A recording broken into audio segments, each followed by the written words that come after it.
الحمد لله رب العالمين والصلاة والسلام على سيد المرسلين اما بعد فاعوذ بالله من الشیطان الرجیم بسم اللہ الرحمن الرحیم. میرے ساتھ مل کر پڑھ لیں الصلاة والسلام علیک یا رسول اللہ وعلی آلک واصحابک یا حبیب اللہ. محترم سامعین السلام علیکم ورحمۃ اللہ وبرکاتہ. 25 ذوالحجہ 1442 ہجری 5 اگست 2021 یوم الخمیس جمعرات تھرسڈے.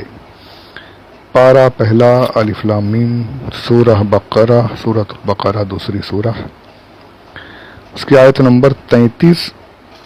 جو میں نے پچھلے آڈیو میں آیت کو مکمل کر لیا تھا، لیکن اس کے کچھ فوائد جو اس آیت سے جو مسائل ثابت ہو رہے تھے وہ عرض کرنا ضروری سمجھتا ہوں، اس لیے ایک آڈیو ان فوائد پر بھی بنا لیتے ہیں جو اس آیت سے ثابت ہوتے ہیں. پہلی بات تو یہ ثابت ہوئی کہ علم جو ہے عبادت سے افضل ہے. میں نے کئی جگہ تفصیل سے پورا اس پر بیان کیا ہے، علم کی فضیلت پر 2-3 آڈیوز ہیں. تو یہاں اس آیت سے پتہ چلا کہ علم جو ہے عبادات سے افضل ہے. فرائض کے بعد آدمی کے پاس وقت ہو تو وہ علم حاصل کرے. عبادتیں صرف وہ خود کے لیے کرے گا، علم جو ہے وہ ساری دنیا کو سکھانے کے لیے حاصل کر سکتا ہے. علم نور ہے اور علم کے ذریعے سے عبادتوں میں اور سمجھ لیجیے خوبصورتی آ جاتی. جتنا علم آتا جائے گا عبادتیں اور اتنی سنورتی جائے گی. تو علم جو ہے ہمیشہ عبادتوں سے افضل. یہ نہیں کہ فرائض بھی چھوڑ دیجیے، جی نہیں. 5 وقت کی نماز ہے، فرائض اپنی جگہ پر ہے، وہ تو ہر حال میں ہر عبادت سے بہتر ہے، بڑھ کر ہے. دوسرا یہ میں نے پہلے بھی کہا کہ تمام چیزوں کا سکھانے والا اللہ عز و جل ہے، لیکن اسے معلم نہیں کہہ سکتے. کیوں؟ کیونکہ معلم پیشہ ورانہ جو معلم ہوتے ہیں ان کا کوئی نہ کوئی مقصد ہوتا ہے، کوئی تنخواہ پر پڑھاتا ہے، کوئی کچھ اور مقصد سے. پیشہ ورانہ معلم جو ہے یہ اللہ عز و جل کو نہیں کہہ سکتے. اللہ کو سکھانے والا یقیناً اللہ عز و جل عطا کرنے والا ہے، معلم کہنا اس کے لیے جائز نہیں. ایک بات اور یہاں پر ثابت ہوتی ہے کہ جتنی بھی نعمتیں ہیں وہ اللہ کی عطا کی ہوئی ہیں، اور ساتھ ہی جتنی زبانیں ہیں وہ اللہ کی بنائی ہوئی ہیں. جیسے پیچھے میں نے کہا کہ آدم علیہ السلام کو 7 لاکھ زبانوں کا علم اللہ نے عطا فرمایا، ہو سکتا اور زیادہ بھی ہوں. تو دنیا میں جتنی زبانیں ہیں وہ اللہ عز و جل کی ہی بنائی ہوئی ہیں. کسی زبان کو چھوٹا نہیں سمجھنا چاہیے. جیسے ہمارے یہاں پر آج کل مراٹھی کا عروج ہے مہاراشٹر میں، تو مراٹھی بھی اللہ کی بنائی ہوئی زبان ہے.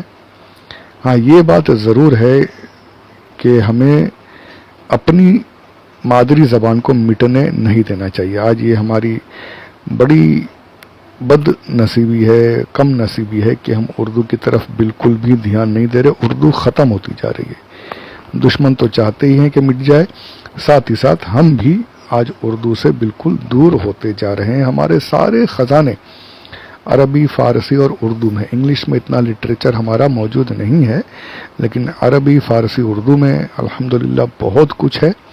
جب ہم اردو سے ہی نابلد ہو جائیں گے تو فارسی تو خیر کیا سیکھیں گے، اور عربی تو صرف قرآن شریف پڑھنے تک ہی ہم کو آتی ہے. تو جب اردو بھی نہیں پڑھ سکیں گے تو پھر دین سے دوری اپنے آپ آ جاتی ہے. اور یہی ہوتا ہے جو کانوینٹ وغیرہ کے پڑھے ہوئے ہوتے ہیں وہ دین سے دھیرے دھیرے دور ہوتے چلے جاتے ہیں. تو یہ اپنی زبان کو ضرور بچائیے، یہ بھی اللہ کی بنائی ہوئی زبان ہے. اردو ضرور سیکھیے، بچوں کو سکھائیے، پڑھیے، لکھیے، اردو کو زندہ رکھیے. میں نے پیچھے بھی کہیں کہا ہے، یقیناً یہ حق بات ہے کہ کسی بھی قوم کو اگر مٹانا ہو تو اس کی زبان مٹا دو، قوم اپنے آپ مٹ جائے گی. اور وہی اسی قاعدے پر، اسی اصول پر کام ہو رہا ہے اور ہماری زبان کو باقاعدہ مٹایا جا رہا ہے. کاش ہم اردو کے لیے کچھ کر سکیں، اردو کو زندہ رکھ سکیں. اللہ ہماری زبان کی حفاظت فرمائے. ہماری ہر زبان اللہ کی بنائی ہوئی ہے، ساتھ ہی اردو ہماری مادری زبان ہے، اس کو بھی خاص طور سے زندہ رکھنے کی کوشش کرنی چاہیے۔ چوتھی بات یہ ثابت ہوئی کہ فرشتوں کے علم میں کمالات میں ترقی ہوتی ہے۔ جیسے آدم علیہ السلام کے خبر دینے سے پہلے فرشتوں کو ان چیزوں کی ناموں کی خبر نہیں تھی، اب آدم علیہ السلام نے خبر دی تو ان کا علم بڑھا، یعنی ترقی ہوئی، ان کے کمالات بڑھے۔ تو یہ ثابت ہوا کہ فرشتوں کا علم، ان کے کمالات بڑھتے ہیں۔ ایک بات اور یہ ثابت ہوئی کہ عارف کامل یعنی اللہ کو مکمل طریقے سے پہچاننا ہے تو وہ پہچان ہوتی کیسے ہے؟ اس طریقے سے ہوتی ہے جو طریقہ انبیاء علیہم السلام نے بتایا۔ انبیاء علیہم السلام کے وسیلے سے اللہ کو کامل طریقے سے اللہ کا علم، اللہ کا عرفان حاصل ہوتا ہے۔ فرشتے بھی عارف تھے، عارف باللہ تھے، اللہ کو جاننے والے تھے، لیکن عارف جو کامل عارف جب کب بنے؟ جب آدم علیہ السلام نے اللہ کی عظمت، اللہ کی صفات، اللہ کی شان، گویا کہ اللہ کی صحیح سے پہچان جو ہے آدم علیہ السلام نے جب کرائی ہے، تب فرشتے جو ہے عارف کامل بنے۔ تو معلوم ہوا کہ اللہ تک پہنچنے کا راستہ جو ہے وہ انبیاء سے ہو کر گزرتا ہے، ڈائریکٹ بغیر وسیلے کے پہنچنے کی جو باتیں کرتے ہیں تو وہ انہیں سوچنا چاہیے۔